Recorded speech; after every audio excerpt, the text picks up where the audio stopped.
بہتر صلوات.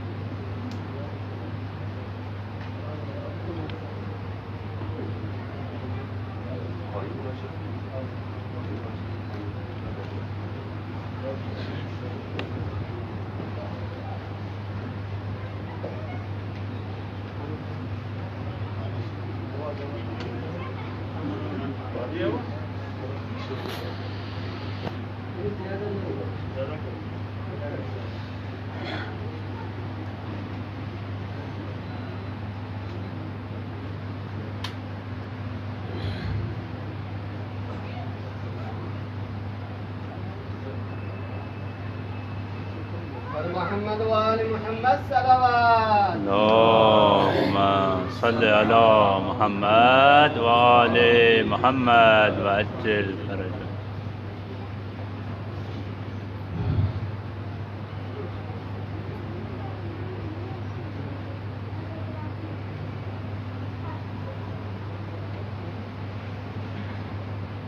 اعوذ باللہ من الشیطان اللعین الرجیم.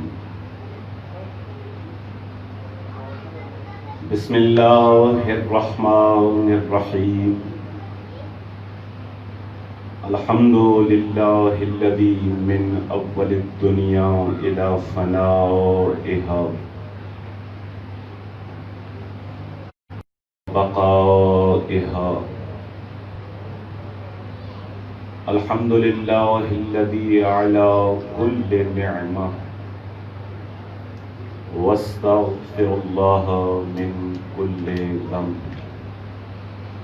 برحمتک یا ارحم الراحمین. والصلاة والسلام علی سیدنا و نبینا و شفیع ذنوبنا و طبیب قلوبنا و مولانا ابی القاسم محمد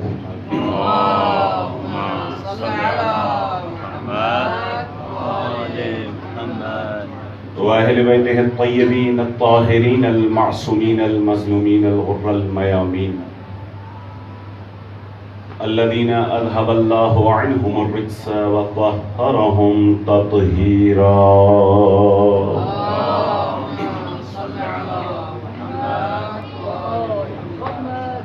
أما بعد فقد قال الإمام الحسين عليه الصلاة والسلام انما خرجت لطلب اصلاح امت جدی اريد ان آمر بالمعروف وانهى عن المنکر واسیر بسیرت جدی و ابی. صلوات بر محمد و آل محمد.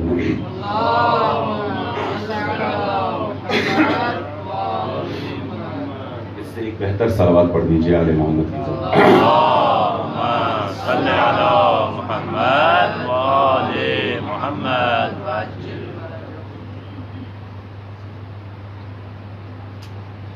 فرش عزا پر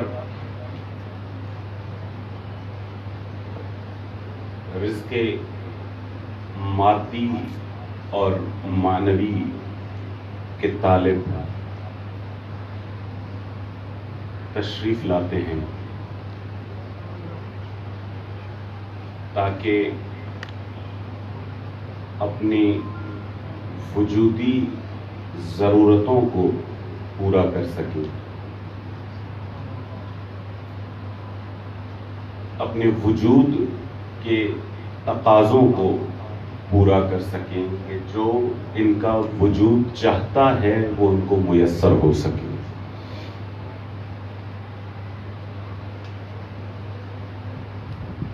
دنیا کی مختلف محافل و مجالس میں رزق تقسیم ہوتا ہے.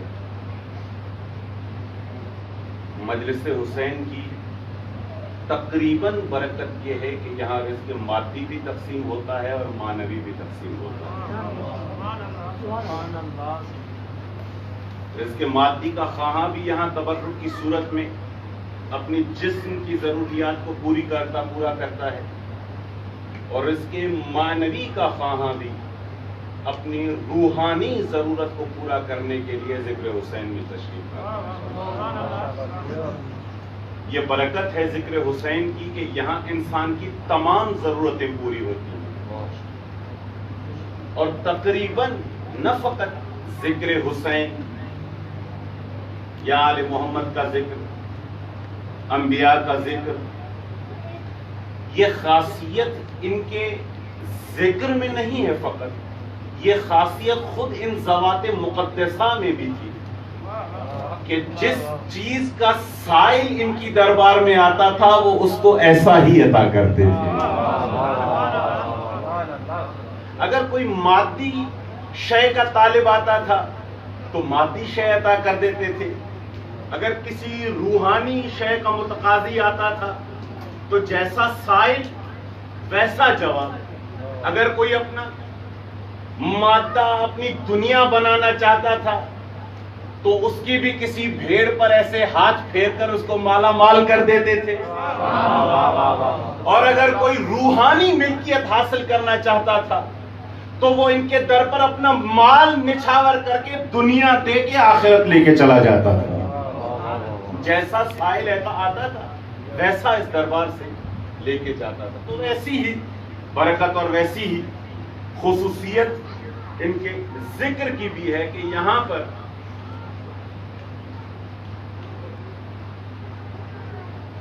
جو خواہاں آتا ہے، بہت ایک باریک نقطہ آپ کی بارگاہ میں عرض کر رہا ہوں، ذرا تحمل سے سماعت فرمائیے گا۔ اب یہ بھی ضروری نہیں ہے کہ اگر جو یہاں پر آ جائے تو وہ ہدایت ہی لے کے جائے، بہت کٹھن مرحلہ ہے، اور آپ تمام تقریباً خطبہ حضرات یہاں پر تشریف فرمائے، میرے بزرگان، میرے اساتذہ یہاں پر تشریف فرمائے ہیں کہ جن کو دیکھ کر سن کر آج کچھ بولنے کے قابل ہوا ہوں میں اور آپ کی بارگاہ میں حاضر ہوا ہوں۔ آپ ان چیزوں کو بخوبی جانتے بھی ہیں، واقف بھی ہیں ان چیزوں سے۔ ضروری نہیں ہے کہ یہاں پر آنے والا فقط ہدایت ہی لے کر جائے، نہیں، اس ذکر کی تاثیر بھی قرآن سے جدا نہیں ہے۔ اگر میرے ساتھ ہیں تو اس ذکر کی تاثیر بھی قرآن سے جدا نہیں ہے۔ قرآن کی آیت ایک ہے، اثر دو ہے۔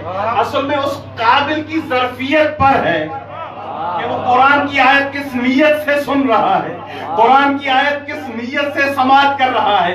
اگر ایمان کی نیت سے سن رہا ہے تو اس کے ایمان میں اضافہ ہوتا ہے، اگر دل میں نفاق رکھ کر سن رہا ہے تو یہ آیت قرآنی نفاق میں اضافہ کرتی ہے۔ آج ہم اپنے معاشرے میں کھلے انداز میں یہ دیکھ رہے ہیں کہ ذکر حسین ہوتا ہے، لیکن اس کے اثرات کچھ الگ سے مترتب ہوتے ہیں، وہ اس کرنے والے اور سننے والے کی ظرفیت پر ہے۔ حقیقت ہے، حقیقت اس میں کوئی شک نہیں ہے۔ بالخصوص ہمارے معاشرے میں آج کل جو صورتحال چل رہی ہے مجالس حسین کو لے کر، بہت افسوس کا مقام ہے۔ یہ ایک جملہ سماعت فرمائیے کہ جو حقیقت پر مشتمل ہے۔ کچھ سمجھدار مجموع کے علاوہ، کچھ پڑھے لکھے مقامات کے علاوہ، ہماری مجالس کا ایک مخصوص ٹرینڈ بن گیا ہے، ایک وہ ہے تنقید۔ جس مجلس میں تنقید ہے، جس مجلس میں تبرہ ہے، تبرہ کو عمومی معنی میں لیجیے، اوپر سے لے کر نیچے تک، جس مجلس میں کسی کو برا بھلا کہنا ہے طبعاً وہ مجلس مقبول شمار کی جاتی ہے۔ یہ بھی ذکر حسین ہے، لیکن ایک عجیب سا ٹرینڈ بن گیا ہے۔ اگر مولانا صاحب کوئی معرفتی سلسلہ شروع کرتے ہیں، میرے ساتھ ہیں آپ حضرات، یہ سب آپ کے لیے مبتلا بھی مسائل ہیں، کیونکہ یہ آن لائن چل رہی ہے، اسی لیے میں گزارش کر رہا ہوں، ورنہ یہ آپ جانتے ہیں یہ چیزیں۔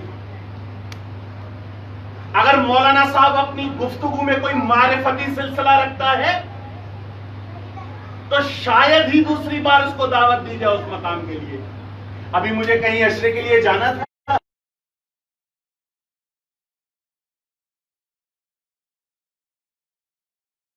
میں نے کہا کیا کیا آپ نے؟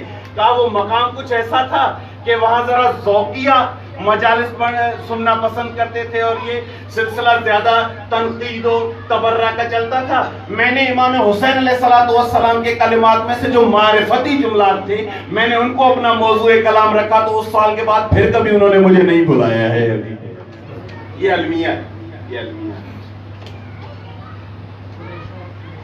یہ ہماری مجالس کا المیہ ہے. اور کسی حد تک ہم جیسے افراد کہ جو چاہتے ہیں کہ مصروف رہیں، کہ جو چاہتے ہیں کہ یہ سلسلہ ہمارا چلتا رہے، کسی حد تک ہم اس کے شریک حال بھی ہیں. کوشش کریں گے کہ کچھ ایسی مجلس ہو جائے آپ کے لیے مبتلا بھی مسئلہ ہے. اپنے معاشرے میں اپنے اپنے مقامات پہ بیٹھ کے اپنے علاقے جات پر ذرا توجہ کیجئے کہ کتنے اتنی مجالس ہیں آپ کے علاقوں میں، کتنی اتنی سلسلہ گفتگو ہیں جہاں پر محرم میں شخصیت امام حسین کو فوکس کیا جائے، قیام حسینی کو فوکس کیا جائے. آپ خود سنتے رہتے ہیں، آپ خود سماعت فرماتے رہتے ہیں ان چیزوں کو. کتنی ایسے مقامات ہیں جہاں پر فقط کردار حسین ابن علی کو محرم الحرام میں موضوع سخن بنایا جائے. بہت کم، بہت کم. اگر ہوگی مجالس تو وہی سلسلہ رہے گا. وہ بد نہیں ہے، اس کا انکار نہیں ہے. ائمہ کے ذکر علی ابن ابی طالب کی ولایت، علی ابن ابی طالب کے فضائل کا انکار نہیں ہے، لیکن کم سے کم اتنا ملحوظ خاطر رکھا جائے کہ جس کی مناسبت سے مجلس ہو رہی ہے اس کا ذکر ہونا چاہیے. اس کو خدا ہم کو توفیق بھی دے کہ آہستہ آہستہ سننے والے کو معیار بھی بلند ہو اور پڑھنے والے بھی اس ضرورت کو محسوس کر کے اپنے عرائض بیان کر سکیں، جیسے یہ ٹرینڈ جو ہے کچھ تبدیل ہو سکے. صلوات پر محمد و آل محمد.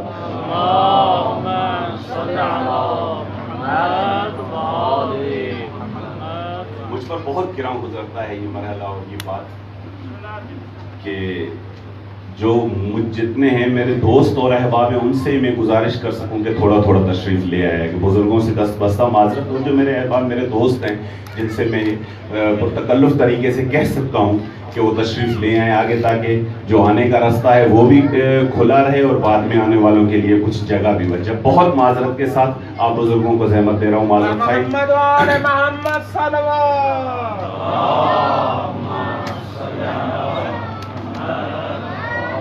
ایک اور صلوات اس سے بہتر پڑھ دیجیے آل محمد کی ذات.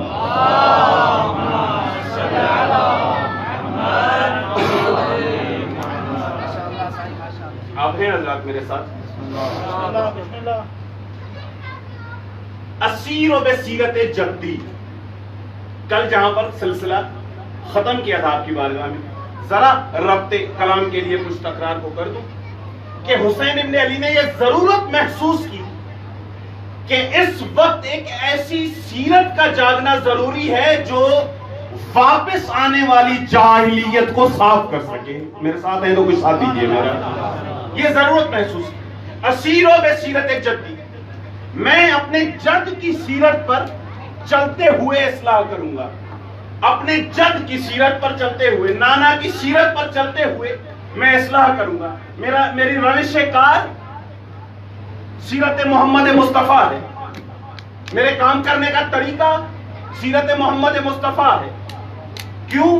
کیونکہ محسوس کر رہے تھے. کل کچھ قرآنی آیات آپ کی بارگاہ میں تلاوت کی تھی جس سے یہ ظاہر ہو رہا تھا کہ جاہلیت کی طرف برگشت ہو رہی تھی، معاشرہ تبدیل ہو رہا تھا.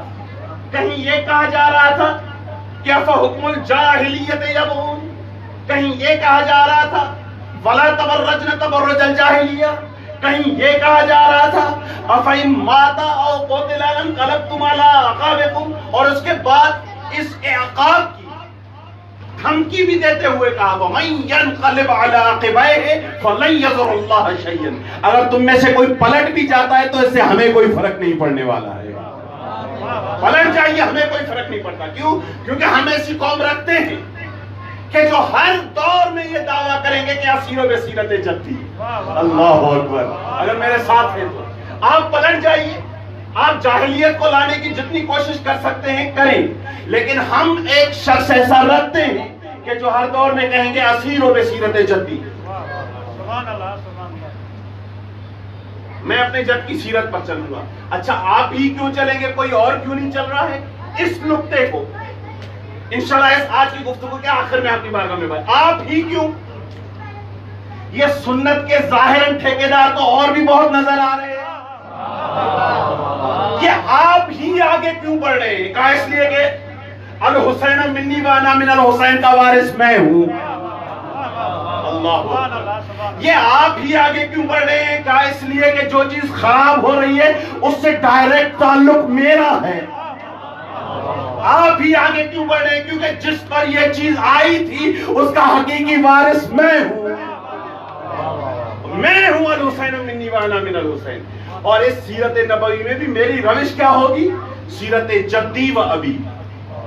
میں اپنے بابا علی کی سیرت کے مطابق جو سنت مجھے بابا علی سے ملی ہے, جو سیرت نبوی مجھے بابا علی سے ملی ہے, میں اس پر چلتا ہوا اصلاح لاؤں گا. کل قرآن کی کچھ آیات, آج کچھ تاریخی حقائق جس کا مشاہدہ بہت مختصر اور جلدی سے آپ کی بارگاہ میں عرض کروں گا. ایک سلوات پڑھ دیجیے عالم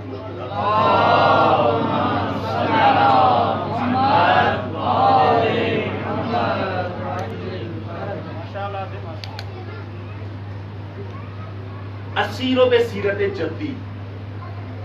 تھوڑا مقدمات میں تحمل فرمائیے گا تاکہ نتیجے میں لطف آئے. میں اپنی جد کے سیرت پر چلوں گا.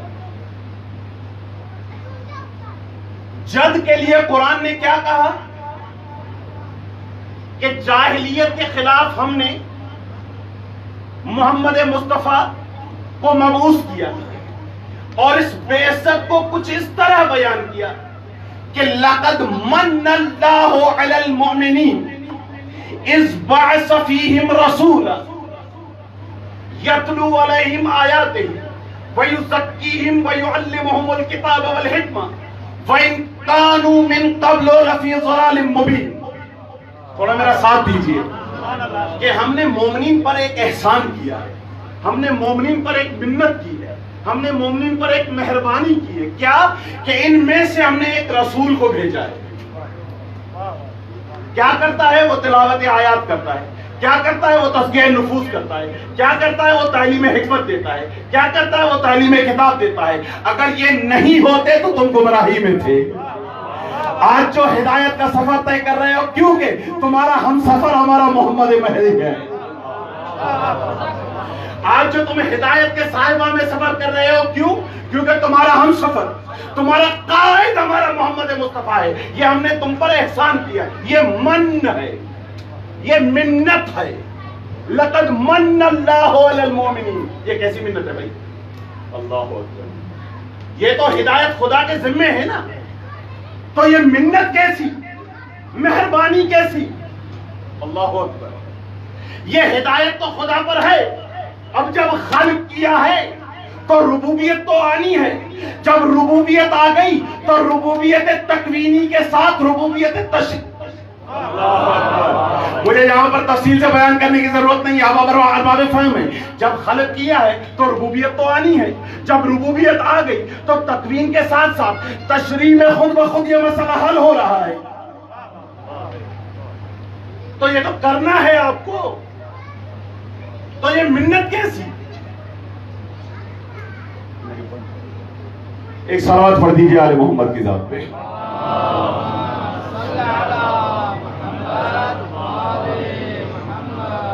ایک اور اچھی سی صلوات پڑھ دیجیے آل محمد کی ذات پر.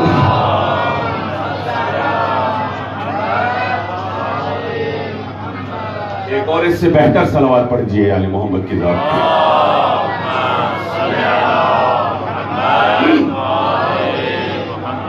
تو بھائی یہ تو ربوبیت تشریعی کا لازمہ ہے. اگر رب ہے تو یہ کرنا ہے. تو پھر یہ منت کیسی ہے، یہ احسان کیسا؟ اللہ اکبر.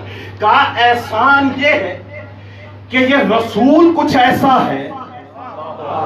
اس احسان کی وضاحت بھی کی قرآن نے کہ ہم نے یہ احسان کے طور پر کہ تمہیں کیسے دیا ہے. احسان یہ اس طرح ہے کہ ہم نے تمہاری طرف ایک ایسا رسول بھیجا ہے. یہ رسول لقد جاءکم رسول من انفسکم، ہم نے تمہاری طرف تم میں سے ایک ایسا رسول بھیجا ہے. منت کو ذہن میں رکھیے گا، مہربانی کو ذہن میں رکھیے گا، اس کی نوازش کو ذہن میں رکھیے گا کہ یہ بعثت منتی کیسے ہے، یہ بعثت مہربانی کیسے. کہا ہم نے جو رسول بھیجا ہے نا اس کی خاصیت یہ ہے لقد جاءکم رسول من انفسکم، ہم نے تمہاری طرف تم میں سے ایک ایسا رسول بھیجا ہے کہ جو عزیز علیہ ما عنتم حریص علیکم بالمؤمنین. میرے ساتھ دیجئے اگر آپ پہنچ رہے ہیں تو.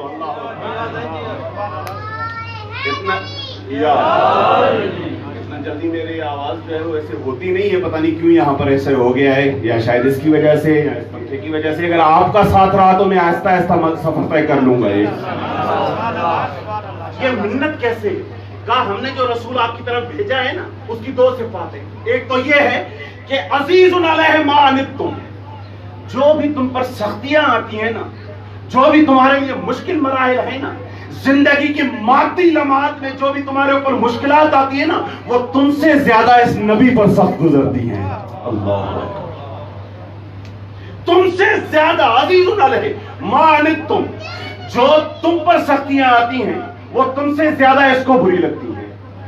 جو تم تکلیف کھاتے ہو اس سے زیادہ تکلیف میں یہ ہوتا ہے. وَحَرِيصٌ عَلَيْكُمْ بِالْمُؤْمِنِينَ، تم چاہتے ہوگے کہ تم مومن ہو، لیکن یہ تم سے زیادہ حرص رکھتے ہیں کہ تم مومن بن جاؤ. یہ منت کا مفہوم سمجھیے گا. ہم نے منت کی کہ ایسا رسول بھیجا جو تم سے زیادہ تمہاری مشکلات پر پریشان بھی ہے، تم سے زیادہ حرص رکھتا ہے کہ تم با ایمان ہو جاؤ. تمہیں ضلالت میں دیکھتا ہوا یہ دیکھ نہیں سکتے، تمہیں گمراہی میں سفر کرتا ہوا یہ برداشت نہیں کر سکتے. تم گمراہی میں سوئے رہتے ہو، تمہاری گمراہی کی وجہ سے یہ جاگتا رہتا ہے. اللہ، تم گمراہی کی نیند سو رہے ہوتے ہو اور تمہاری گمراہی کی وجہ سے اس کی نیند خراب ہوتی ہے. یہاں تک کہ یہ اتنا تو مشکل مرحلہ تھا رسول کریم کے لیے، اتنا مشکل تھا کہ ایک مقام پر مخاطب کر کے فرما دیا لعلک باخع نفسک الا یؤمنوا. اے میرے حبیب کیا کر رہے ہو؟ کیا اس کے ایمان ان کے ایمان نہ لانے کی وجہ سے اپنی جان دے دو گے کیا؟ رکھیے آخری مرحلے میں لطف آئے گا. یہ ہے احسان، یہ ہے منت کہ ایسا رسول بھیجا ہے جو تمہاری ہدایت کے لیے اپنی جان دینے کو تیار ہے. کہ خداوند تبارک و تعالیٰ کی طرف سے یہ اعلان آ رہا ہے لعلک باخع نفسک، کیا میرے حبیب اپنی نفس کو نقصان پہنچاؤ گے، اپنی جان دے دو گے کیا کہ یہ ایمان لے آئیں؟ ان کے ایمان کی وجہ سے اپنی جان دے دو گے کیا؟ قبلہ اس آیہ قرآنی کو ذہن میں رکھیے. اب آئیے اسیرو بسیرت جدی. اگر میرے ساتھ ہیں تو اگر میرے ساتھ ہیں اس آیہ قرآنی کو ذہن میں رکھیے. اب آئیے اسیرو بسیرت جدی. قرآن کہہ رہا ہے یہ حبیب ایسا ہے کہ آپ لوگوں کی ہدایت کے لیے، آپ لوگوں کے ایمان کے لیے، آپ کی ہدایت کے لیے، آپ کی سرفرازی کے لیے، آپ کے مقام تک پہنچنے کے لیے اپنی جان دینے کو تیار ہے کہ کسی طرح تم صاحب ایمان ہو جاؤ. قبلہ یہ ہے سیرت محمد مصطفیٰ. اب یہ جو کہہ رہا ہے اسیرو بسیرت جدی، میں اپنی دادا کی، اپنے نانا کی سیرت پر چلتے ہوئے ہدایت کروں گا. اس کے لیے جب میں نے جملہ دیکھا زیارت وارثہ میں، امام حسین کی زیارت 40 میں، تو عجیب جملہ مجھے ملا. وہاں پر ظاہر یہ اعلان کرتا ہے کہ ان بازل فیک مہجتہ لیستنقذ عبادک من الضلالۃ ومن الجہالہ. اے میرے پروردگار، حسین وہ ہے کہ جس نے اپنی جان قربان کر دی تاکہ بندگان خدا راہ راست پر آ جائیں.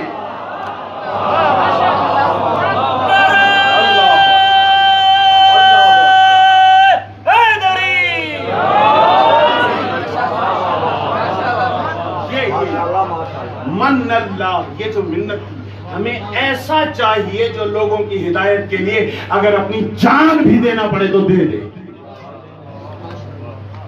ایسی شخصیت چاہیے کہ جو وارث نبوت ایسے ہو, سیرت محمد مصطفیٰ کی ایسی وارث ہو کہ اگر جان بھی دینا پڑے. اللہ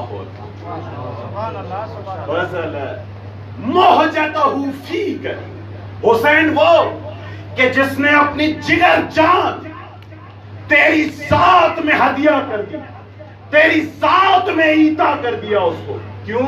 لِيَسْتَنْقِذَ عِبَادَكَ مِنَ الضَّلَالَ, تاکہ تیرے بندوں کو گمراہی سے نکال سکے. ہیں میرے ساتھ آپ حضرات؟ قدم آگے چلیں گے, ایک قدم آگے. اب یہ حسین وارث سیرت محمد مصطفیٰ کہ جس میں یہ قوت ہے کہ اپنا گھر بار لٹا سکتا ہے لوگوں کی ہدایت کے لیے, جس میں یہ قوت ہے کہ اپنا سب کچھ قربان کر سکتا ہے خدا کی ذات کے لیے, بالکل ایسے جیسے محمد مصطفیٰ نے کیا. اب جب دو صفات آ گئی, قرآن نے بتا دیا کہ یہ ایسے رحیم و کریم ہے کہ لوگوں کی ہدایت کے لیے کچھ بھی کر سکتا ہے. اس مقام پر پہنچ کر مشہور و معروف آیت ہے, اور اس میں اگلی آیت میں آیت کے اگلے حصے میں جو کہ عموماً ہم نہیں پڑھتے ہیں, نمونہ عمل بھی ہے. لَقَدْ كَانَ فِي رَسُولِ اللَّهِ أُسْوَةٌ حَسَنَةٌ. ہے میرے ساتھ آپ حضرات؟ میرے گلے کے ساتھ آپ کا گلا نہیں بیٹھا ہوگا میرے خیال میں, تو میرا ساتھ دیجئے تاکہ میں کچھ عرائض عرض کر سکوں. آپ کے لیے رسول کی ذات میں اسوہ ہے, یہ مشہور ہے. رسول کی پیروی کیجیے, رسول کی سیرت سب کے لیے نمونہ عمل ہے, رسول آئیڈیل ہے, رسول جیسا کرتے جائیں ویسا کریں, یہ قرآن ہے. لیکن اگلا مرحلہ کچھ عجیب ہے, اس میں یہ بھی بتایا جا رہا ہے کہ رسول کی سیرت اپنانے کی طاقت کس میں ہے. آپ کی سماعتوں کو سلام ہے کہ آپ میرا ساتھ دے رہے ہیں. اگلے حصے میں بتایا جا رہا ہے کہ یہ رسول کی سیرت ہے کس کے لیے. آپ کے لیے رسول نمونہ عمل ہے, آپ کے لیے رسول آئیڈیل ہے, آپ کے لیے رسول سرمشق ہیں. لیکن لَقَدْ كَانَ لَكُمْ فِي رَسُولِ اللَّهِ أُسْوَةٌ حَسَنَةٌ. اسوہ حسنہ ہے کس کے لیے؟ لمن کان یرجو اللہ والیوم الآخر وذکر اللہ کثیرا. یاد رکھنا آیت کا دوسرا حصہ کہ یہ سیرت اس کے لیے نمونہ ہو سکتی ہے جس کو خدا میں کچھ امیدیں ہو,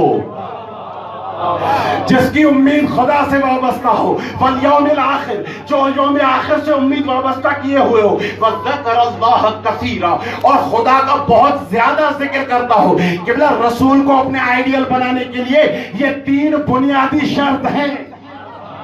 اگر میرے ساتھ ہیں تو رسول کو اپنا آئیڈیل بنانے کے لیے, اس کی سیرت پر عمل کرنے کے لیے, اس کی سیرت کو زندہ رکھنے کے لیے یہ 3 بنیادی شرائط ہیں قرآن کی نظر میں کہ یرجو اللہ, خدا کی طرف امید ہو, خدا سے امیدیں وابستہ ہو, والیوم الآخر, یوم آخر پر امید ہو, وذکر اللہ کثیرا, اور خدا کا بہت زیادہ ذکر کرتا ہو. قبلہ آپ سمجھ میں آیا کہ جو کل حسین ابن علی کی وصیت کا پہلا جملہ آپ کی بارگاہ میں تلاوت کی تھا کہ میں وسیلوں پہ سیرت جب تھی, لیکن اس سے پہلے یہ کہا تھا کہ یشہد اللہ وحدہ لا شریک, حسین گواہی دیتا ہے کہ وہ وحدہ لا شریک ہے, وَأَنَّ مُحَمَّدًا عَبْدُهُ وَرَسُولُهُ, حسین گواہی دیتا ہے کہ وہ محمد اس کا عبد ہے اور اس کا رسول ہے.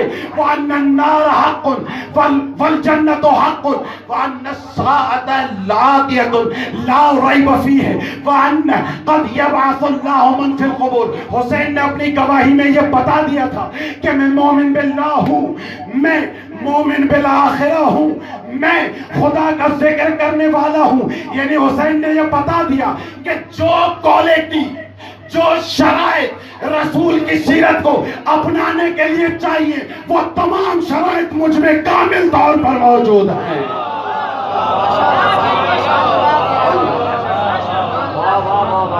جو شرائط قرآن کی روح سے سیرت محمد مصطفیٰ کو اپنانے کے لیے چاہیے وہ شرائط مجھ میں ہیں، ورنہ اللہ اکبر اللہ. ایک جملہ ذوقی جملہ آپ کے حوالے کرتا چلوں، اگر یہ بنیادی شرائط نہ ہو تو قرآن کہہ رہا ہے کہ سیرت محمد مصطفیٰ کو اپنانا مشکل ہے. یہ سیرت اس کے لیے ہے جس میں یہ 3 شرائط موجود ہو. قبلہ اگر یہ بنیادی شرائط نہ ہو تو اس کے منبر پر بیٹھنا آسان ہے. اللہ، اگر بنیادی شرائط نہ ہو تو اس کے منبر پر بیٹھنا آسان ہے، لیکن اس کے دین کے لیے بچوں کو سر بدر کر کے میدان میں آنا مشکل ہے.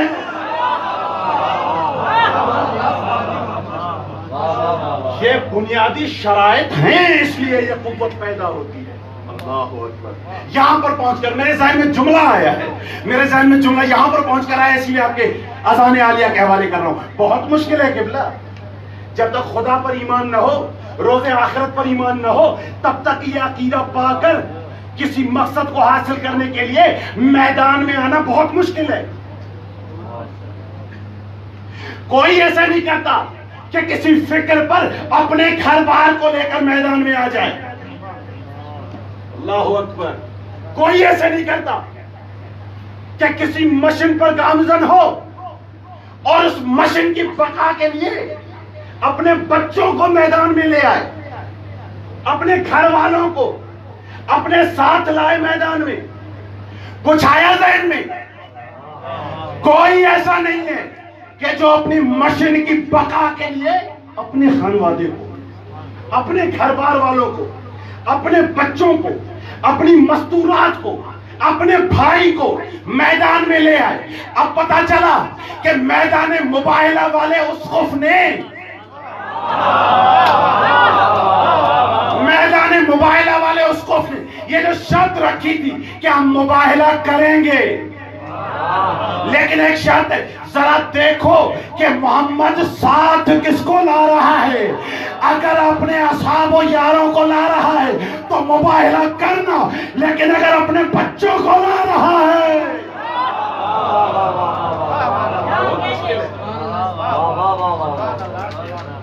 وہ جانتا تھا، وہ کتاب آسمانی کا حافظ تھا، اور صرف ایسا بھی حافظ نہیں تھا کہ ایک رات میں پورا قرآن پڑھ لے، نہیں، معرفت والا تھا. وہ جانتا تھا، اور اس کے اقوال کی تشریح میں علماء نے یہ لکھا ہے کہ اس کا مقصد یہی تھا کہ کوئی بھی شخص اپنے مشن کی بقا کے لیے اپنے خانوادے کو لے کر نہیں آئے گا.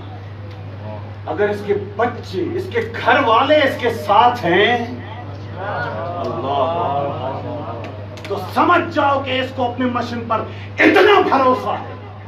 اللہ. ایک جملہ آپ کے حوالے اذان عالیہ سماعتوں کے حوالے کر رہا ہوں. یہ جملہ استاد الاساتذ، اللہ اکبر، جس کا نام لینے کے لیے بھی ہم جیسوں کو 10-20 سال کچھ کرنا پڑے، اس کے بعد اس کا نام لے سکتے ہیں ہم. حضرت آیت اللہ العظمى الجوادی عملی صاحب. عجیب جملہ ہے، عجیب جملہ ان کا. کسی مشن یا کسی ہدف کے لیے اپنے گھر بار کو قربان کر دینا. محمد مصطفیٰ کے بعد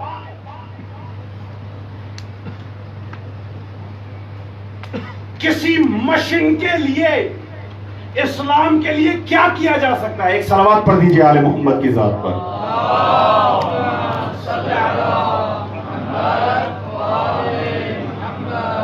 ایک بار اور زوردار صلوات پڑھ دیجئے آل محمد کی ذات پر کہ ماشاءاللہ وہ بہت تشریف فرمائے ہیں آپ.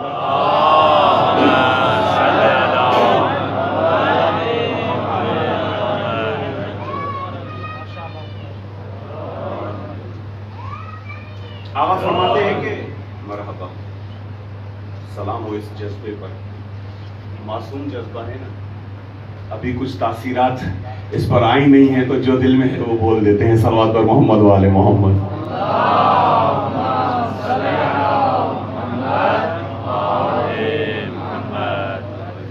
محمد مصطفیٰ کے بعد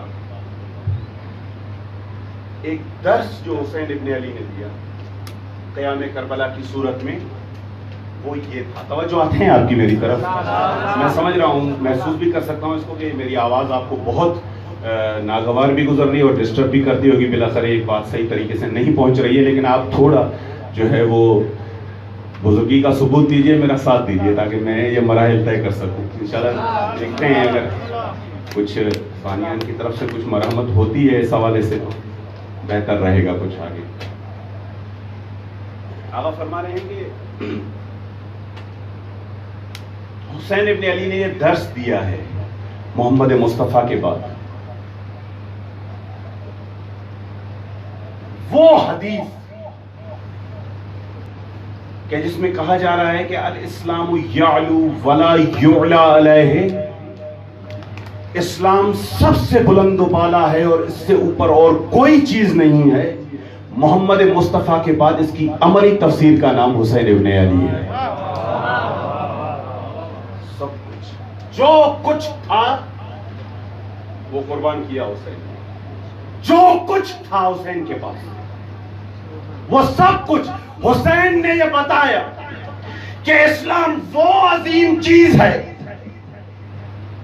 کہ جس پر نہ فقط اپنی دنیا, مال و دولت, محل و قصورات نہیں, اپنی محبوب ترین شے جو اولاد کی صورت میں ہوتی ہے, اگر کوئی چیز یہ حق رکھتی ہے کہ اس پر تمام چیزوں کو قربان کیا جا سکے تو وہ فقط اور فقط اسلام ہے. یہ حسین ابن علی کا درس ہے کہ اسلام ایک ایسی چیز ہے جس پر آپ سب کچھ قربان کر سکتے ہیں. جو عرض کیا تھا آپ کو تاریخ کے کچھ وقائع ہیں میرے ساتھ آپ حضرات.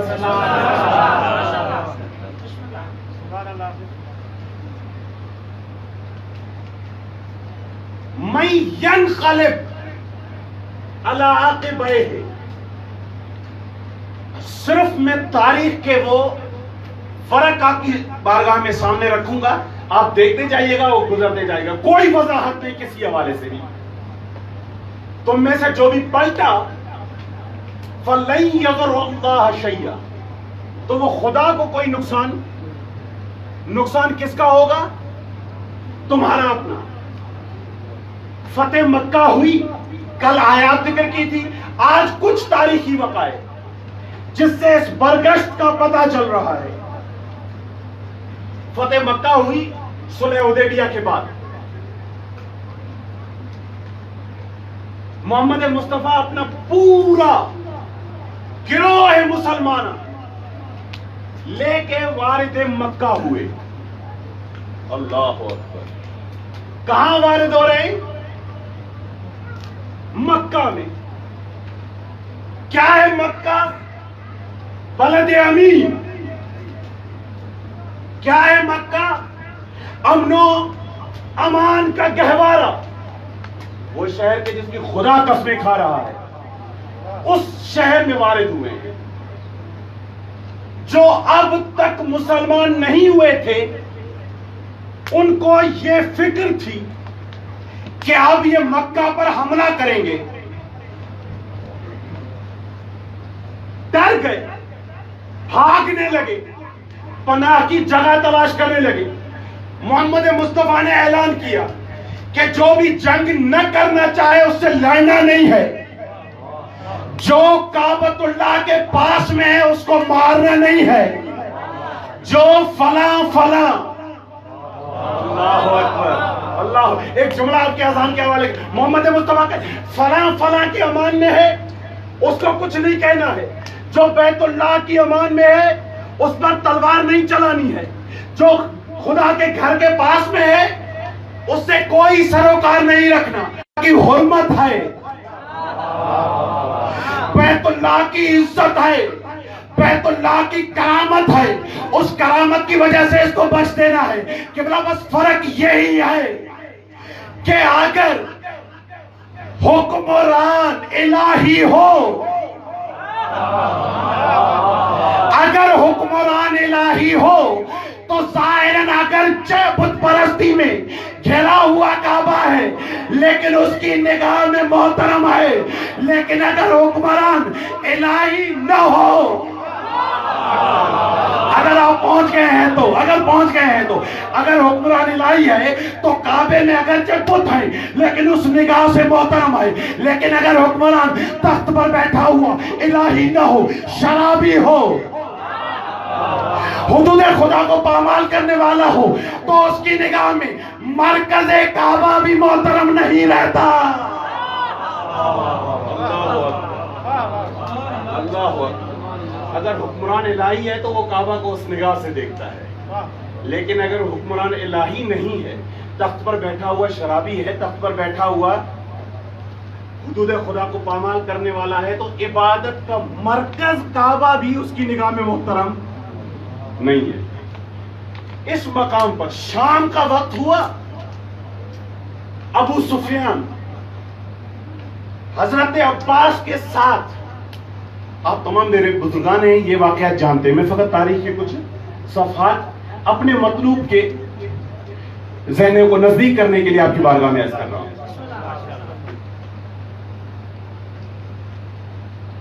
شام کے وقت یہ دونوں جناب عباس اور ابو سفیان دونوں چہل قدمی کے لیے، ٹہلنے کے لیے مکہ سے باہر نکلے. یہاں پر دو لفظ ہیں، ان دونوں لفظوں میں پوری تاریخ بنی ہاشم بھی ہے، تاریخ بنو امیہ بھی ہے. نسبتاً ایک بلند مقام پر دونوں کھڑے ہیں، سامنے دونوں نگاہ کر رہے ہیں، دیکھ رہے ہیں. کیا دیکھ رہے ہیں؟ تحت نظر مسلمان بیٹھے ہیں، کیونکہ جو بھی رسول کریم کے ساتھ آئے تھے وہ سب مکہ کے تو نہیں تھے نا، مختلف مقامات سے ساتھ آتے ہیں. تو وہ باہر ریگستان میں، بیابان میں اپنے خیمے لگا کے، اپنے چراغ جلا کے بیٹھے. پورا بیابان روشنیوں میں پر تھا، خیمے سجے ہوئے ہیں، مسلمان بیٹھے ہوئے ہیں. یہاں پر دیکھ کر ابو سفیان نے ایک جملہ کہا، اے عباس، اپنے بیٹے کی، اپنے بھتیجے کی حکومت تو دیکھ. پتہ نہیں آپ نے عنایت کی اس جملے پر یا نہیں کیا. اے عباس، اپنے بھتیجے کی حکومت دیکھ، حکومت، اپنے بھتیجے کی حکومت دیکھ. عباس نے وہیں پر اس کا کلام کرتے کہا نہیں، یہ غلط تعبیر استعمال نہیں کرو، اس کو حکومت نہیں رسالت کہتے ہیں.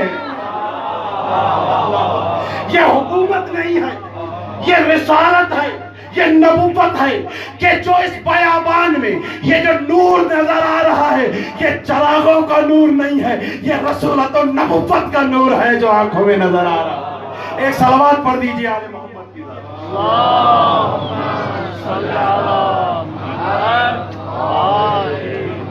دامن وقت ختم ہو گیا، انشاءاللہ کل یہیں سے آپ کی بارگاہ میں کچھ تاریخی عرائض عرض کروں گا.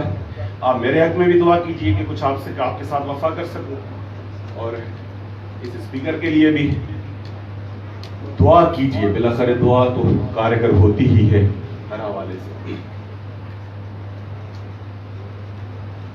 یہاں سے یہ نظریہ تھا حکومت و رسالت. نہیں پہنچ پاؤں گا، اگر کچھ پڑھا تو سلسلہ قطع ہو جائے گا، اس لیے میں بات کو یہیں چھوڑ دوں. تو قبلہ اس مقام پر کوئی ایسا چاہیے کہ جو کہہ سکے کہ میں ہوں وہ، کہ جو یرج اللہ بھی ہے، یوم الآخر بھی ہے، ذکر اللہ ذکرن کثیرا بھی ہے. اس مقام پہ ایسا چاہیے. جہالت کو واپس ہدایت میں تبدیل کرنے کے لیے کوئی خون مصطفیٰ، جگر مصطفیٰ چاہیے.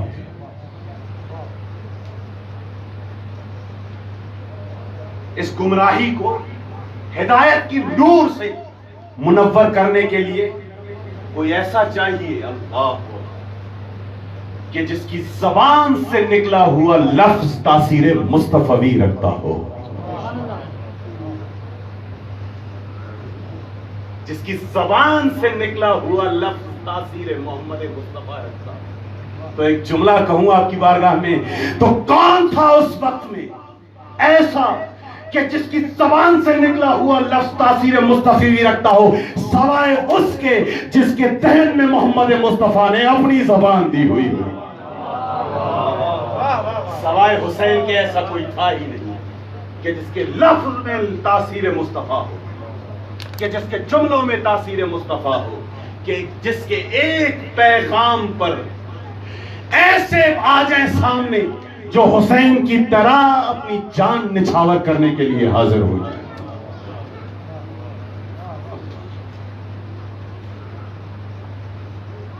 کون تھا ایسا کہ جس کی صدا پر لبیک کہتے ہوئے ایسے میدان میں آئیں کہ جب وہ دین سے گر کر زمین پر آ رہے ہوں اور ان کا سر حسین کی گودی میں ہو اور حسین یہ پوچھے کہ بتاؤ کیا چاہتے ہو، تو ان کا بیان فقط یہ ہو کہ اے حسین بس دعا مانگ کہ ہمیں ہزاروں زندگیاں ملیں اور وہ سب ہم تجھ پر نچھاور کر دیں۔ ایسا کون تھا؟ ایسا کون تھا جس کی زبان میں ایسی تاثیر ہو کہ جو حسین کی طرح اپنے اہل و عیال کو چھوڑ کر حسین کے ساتھ میدان میں؟ کہتا یہ جو 72 حسین کے ساتھ،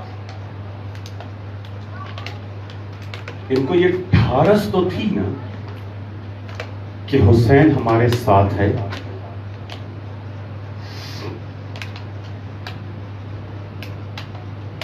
قلب میں ایک امید ہوتی ہے نا، جس کے لیے مر رہا ہوں وہ میرے ساتھ ہے، مجھے گھوڑے سے گرتے ہوئے یہ دیکھے گا، میرا سر قلم ہوتے ہوئے یہ مجھے دیکھے گا۔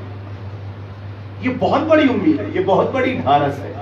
بتائیے اس کا مقام کیا ہوگا جس نے اندیکھا سودا کیا؟ حسین کے کہنے پر وہاں چلا گیا جہاں اس کا آخر میں کوئی بچا ہی نہیں تھا۔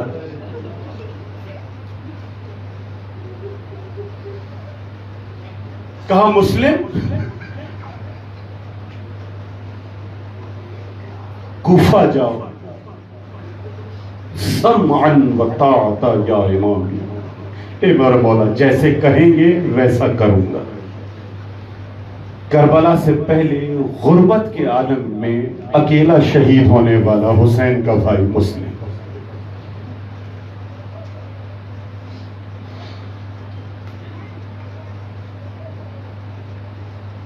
کوفہ پہنچے۔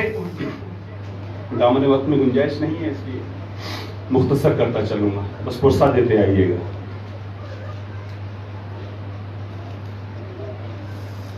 بیعتوں کے انبار لگ گئے، 18,000 بیعتیں مسلم کے ہاتھوں پر، 12,000 خطوط حسین کی خدمت میں۔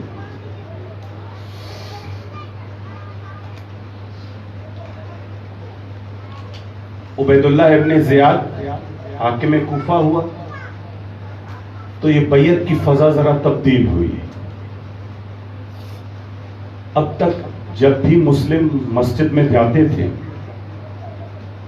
تو مسجد نمازیوں سے چھلکتی تھی، سب مسلم کے پیچھے نماز پڑھنے کے خواہاں تھے۔ 7 ذی الحجہ کو جب یہ عقیل کا بیٹا مسجد میں داخل ہوا تو صرف 30 نمازی مسجد میں موجود ہیں۔ نماز ختم کی، مڑ کے دیکھا صرف 10 افراد موجود ہیں۔ سلام پڑھ کے مسجد کوفہ سے باب الکندہ سے جب نکلنا چاہتے ہیں تو مسلم اکیلے ہیں۔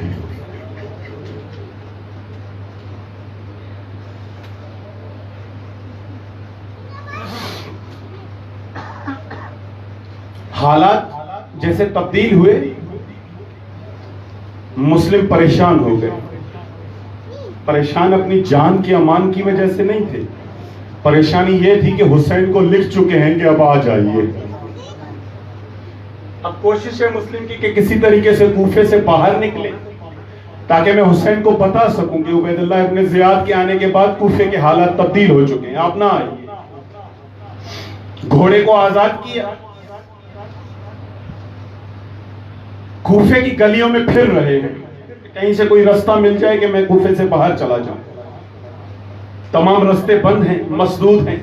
مسلم کو کہیں باہر نکلنے کا راستہ نہ ملا تو ایک پرانی ٹوٹی ہوئی مسجد میں وہیں بیٹھ گئے،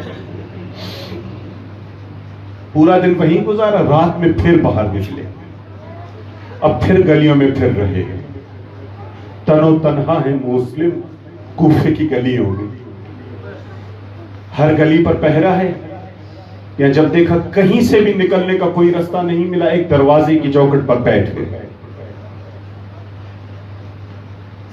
بھوکے ہیں، پیاسے ہیں، تھکن سے چور ہیں، متفکر ہیں کہ کیسے حسین تک سحور پہنچے کہ یہاں مت آئیے، اسی خیال میں سر جھکائے ہوئے بیٹھے ہیں، یا گھر کا دروازہ کھلا، ایک عورت باہر نکلی، مخاطب کر کے کہا، اے شیخ کوفے کے حالات بہتر نہیں ہیں، عبید اللہ ابن زیاد کے سپاہیوں نے اگر تمہیں دیکھا تو تمہیں تنگ کریں گے، جاؤ جاؤ جاؤ کہ اپنے گھر جا کر بیٹھو۔ یہ کہہ کر مستور اندر چلی گئی، کوئی جواب نہ دیا، مسلم نے وہیں بیٹھے رہے، یا کچھ دیر کے بعد یہ دروازہ پھر کھلا، اب جو کھلا تو مستور نے مخاطب ہو کے کہا، اے شیخ میں ایک بیوہ ہوں، اچھا نہیں لگتا کہ تم اجنبی میرے دروازے پر بیٹھے ہو، میں نے تمہیں کہا کہ جاؤ گھر چلے جاؤ اپنے گھر، قبلہ بس یہ گھر کا لفظ سننا تھا کہ مسلم نے پلٹ کر کہا، بی بی ذرا بتاؤ تو اگر کوئی غریب الوطن ہو اور اس کا گھر نہ ہو تو وہ کہاں جائے؟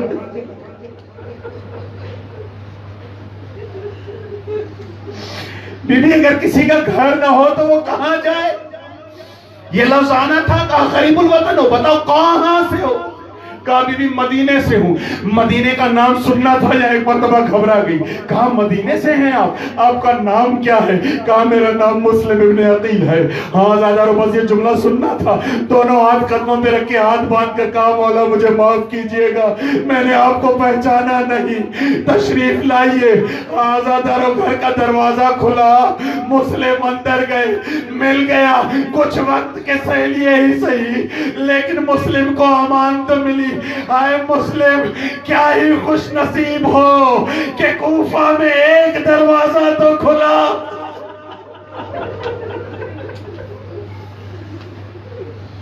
اجرکم اللہ، کیا ہی خوش نصیب ہو مسلم کے کوفہ میں ایک دروازہ تو کھلا کہ کچھ دیر امان میں زندگی بسر کر سکو۔ یہ اولاد محمد ہے، یہ آل محمد ہے، بس بیٹھے پوری رات عبادت میں مصروف رہے، ساری رات مسلح عبادت پہ۔ یہ مزدور صبح کے وقت ہاتھ میں کاسا لے کر آئی پانی اور کہا، مسلم جاگ رہے ہو کیا سوئے نہیں ہو؟ کہا کچھ لمحوں کے لیے سویا تھا لیکن خواب میں چچا آئے اور کہہ رہے تھے، علاجل یا مسلم، اے مسلم انتظار میں ہے سارا گھرانہ، کب آ رہے ہو؟ اس سے سمجھ گیا کہ میرا وقت آخر قریب ہے۔ آزادار وقت مختصر کرتا چلوں، روایات نے لکھا جیسے ہی صبح کا وقت ہوا اور اس گھر کے آس پاس لوگوں کی آوازیں آنا شروع ہو گئی، گھوڑوں کی ٹاپوں کی آوازیں آنا شروع ہو گئی، تیر و تبر کے جھلکنے کی آوازیں آنا شروع ہو گئی۔ مسلم نے سلاح کے اوزار باندھنے شروع کیے، جیسے ہی اٹھے ایک بار مومنہ نے پوچھا، کیا ہوا مسلم؟ کہا سن نہیں رہی ہو کہ سپاہی آ گئے ہیں، ہو سکتا ہے میری وجہ سے، جملہ سنیے گا آزادارو، کہا ہو سکتا ہے کہ میری وجہ سے تمہارے گھر پہ حملہ کریں، مجھے میری غیرت کو یہ برداشت نہیں ہے کہ میری وجہ سے کسی گھر کی حرمت پامال ہو۔ آئیے جناب مسلم کے پاس چلے، اے مسلم سلام ہو تمہاری غیرت پہ، ذرا آؤ محرم کے مہینے میں شام عاشورہ دیکھو، یہ سید سجاد اپنی آنکھوں سے دیکھ رہے ہیں، ارے خیمے جل رہے ہیں، بی بی ادھر سے ادھر، بیویاں ادھر سے ادھر بھاگ رہی ہیں۔ آزادارو گرفتار کیا گیا، بس یہ آخری دو جملے آپ کی زحمت تمام، گرفتار کیا گیا لائے دار الامارہ میں۔ جیسے ہی دار الامارہ کے قریب پہنچے، اندر داخل ہونا چاہتے تھے، یا ایک شخص نے دیکھا کہ مسلم کی حالت بہت خراب ہے، کاسے میں ایک پانی لائے اور دے کے کہا، مسلم جانتا ہوں کہ بہت پیاسے ہو، لو یہ 2 گھونٹ پانی کے پی لو۔ بس آزادارو یہ جملے ہیں، کہا یہ 2 گھونٹ پانی کے لے لو، ذرا اپنے گلے کو تر کر لو۔ آزادارو روایات نے لکھا جیسے ہی کاسا مسلم کے لبوں کے قریب پہنچا، یہ زخمی لبوں سے چند قطرے خون کے اس برتن میں جا گرے اور یہ کاسا واپس ہوا.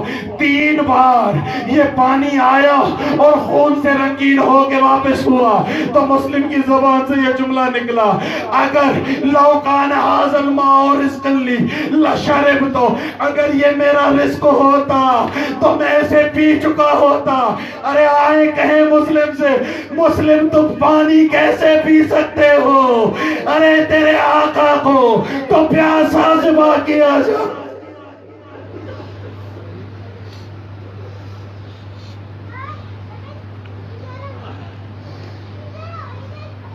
ألا لعنة الله على القوم الظالمين سيعلم الذين ظلموا أي منقلب منقلب.